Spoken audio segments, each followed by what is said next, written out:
Kerala nurse యెమెన్లో చిక్కుకుపోయినటువంటి అమ్మాయి.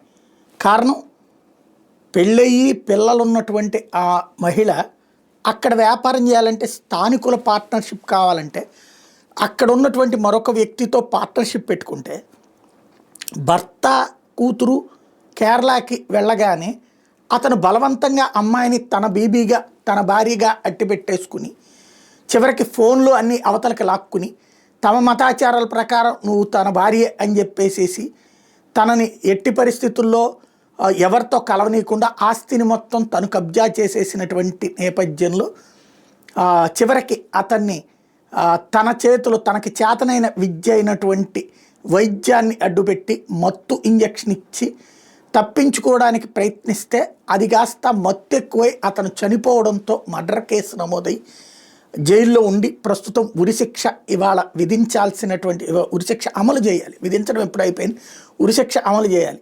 అయితే చివరి నిమిషంలో ఉరిశిక్షని వాయిదా వేస్తూ యెమెన్ ప్రభుత్వం నిర్ణయించింది.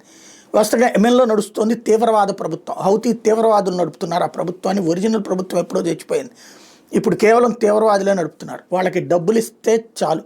వాస్తవంగా అరబ్ దేశాల్లో ఉండేటటువంటిది బ్లడ్ మనీ అమౌంట్ అంటారు. అంటే చనిపోయినటువంటి కుటుంబాల వాళ్ళ మానసిక సంతృప్తి పరిచేటటువంటి సొమ్ములు ఈ చంపేసినటువంటి వాళ్ళు లేదా ఆరోపణలు ఎదుర్కొనే వాళ్ళు కడితే గనక వాళ్ళని వదిలిపెట్టేసేటటువంటి వ్యవహారం అవతల వాళ్ళు ఒప్పుకుంటే నడుస్తుంది.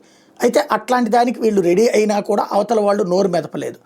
ఇటు ప్రభుత్వం సుప్రీంకోర్టులో కేసు వేస్తే సుప్రీంకోర్టులకి చెప్పేసింది అందులో మనం చేయగలిగేది లేదు, మనకి వాళ్ళకి అసలు ఆ ప్రభుత్వాన్ని యెమెన్ ప్రభుత్వాన్ని మనం గుర్తించలేదు కాబట్టి మనం చేయడానికి వీలేదు, బట్ మన ప్రయత్నం మనం చూద్దాం అన్నటువంటి చెప్పుకొచ్చింది.